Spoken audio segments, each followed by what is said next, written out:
Hi, and thanks for logging on to the Daily DVAR Halacha. And here's a brand new halacha for you, and it's for Friday, the 28th day of September, the 19th of Tishrei, and it's Erev Shabbos. I am in my sukkah again, and thank God we in Baltimore have now been blessed with a sunny day and sunny days ahead of us the next few days.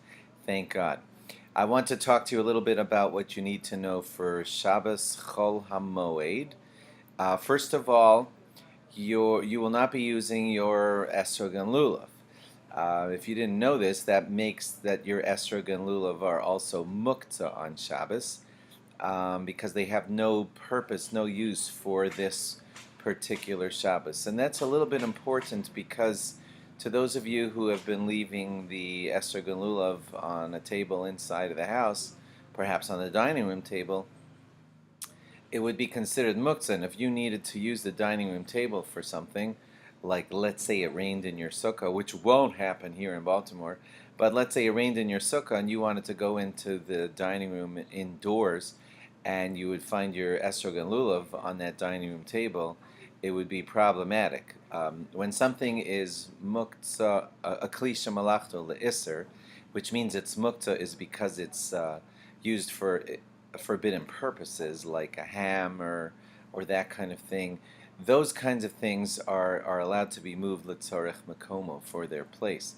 Your esrog and lulav won't fall into that category, and their muktzah is like a little bit more serious.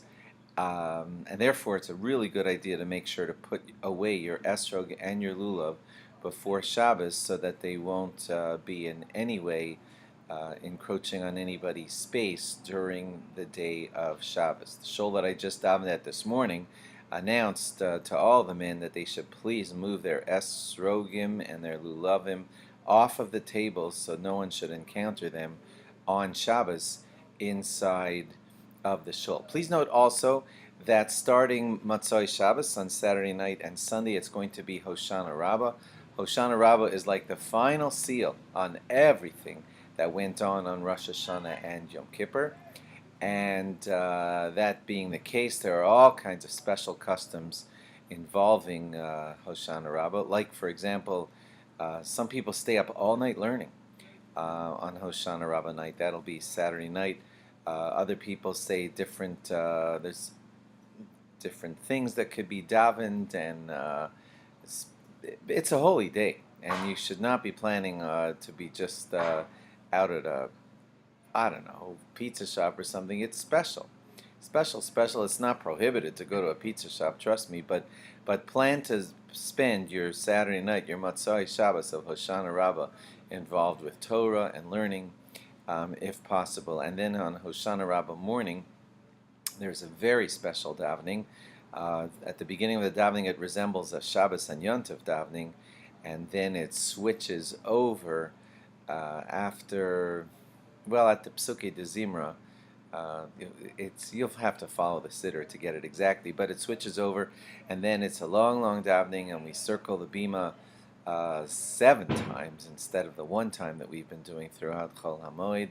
And of course, there's special Hoshanos prepared. That's 5 aravos together in a bundle, and they are hit on the ground at the end of the davening.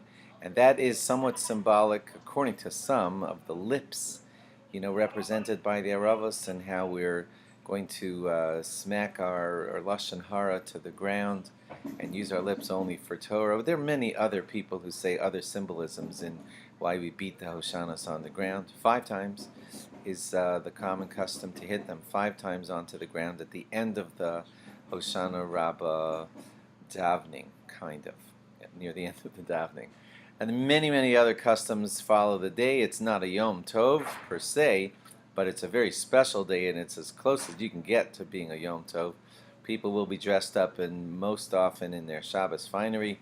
Some people even come home from Shul Hoshana Rabbah morning and eat a full festive meal like they would on Shabbos or Yontif. So do be ready for all of that. And if you haven't said Tashlich yet, Hoshana Rabbah is your last chance, pretty much, to say Tashlich. Thanks for logging on.